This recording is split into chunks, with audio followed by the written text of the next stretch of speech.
All right, what equation explains the relationship between restoring force and the displacement of a spring? We've done this one already. F equals negative kx, or sorry, kd we used. So F is force, K is spring constant, and D is displacement.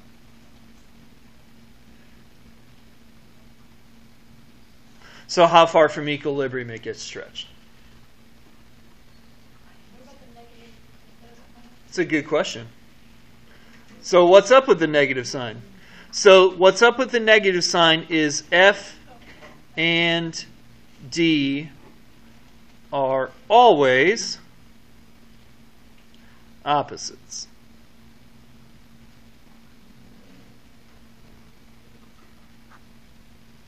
In other words, K is always positive.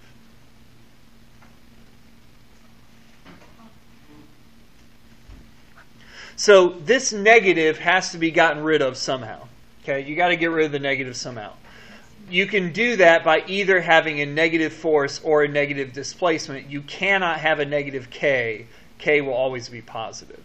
So either D or F will be negative, and that'll cancel out the negative sign in the equation. Right, but the K value itself is not negative.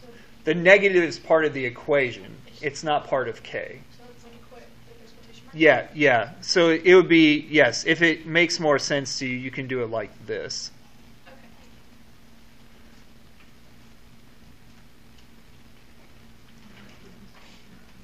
All right, so what's the spring constant for a spring that stretches 25 centimeters when a mass of 0.2 kilograms is hung from the end? So if you have a spring that stretches out 25 centimeters, so here's my spring. It's got nothing on the end. Now I put 25 or 0.2 kilograms on, and it stretches out by this much. 25 centimeters. So it stretches out by that far. So F equals negative kx, kd. So what's the force that's causing it to stretch? Gravity. Gravity is what's stretching it out. Now, it's not the restoring force. It's just the force that's working against it. So the force, F, is going to be mg, the force of gravity.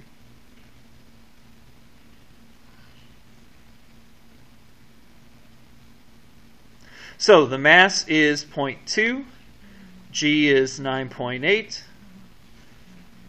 equals negative k times d. And the d is the 0.25, but since it's stretching downward, I'm going to call it negative 0.25. And the reason it's 0.25, it does need to be meters.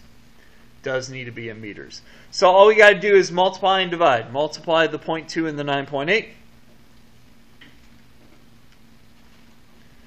And then divide by the negative 0.25. Now these negatives are going to cancel, so I can just go ahead and get rid of them.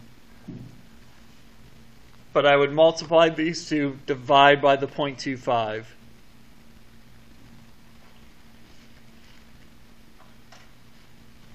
And I get K to be 7.84. And I've been asked a lot about the units. It's just newtons per meter. Why is it 0.25? So it's 25 centimeters. It needs to be in meters. That's why I turned it to 0.25.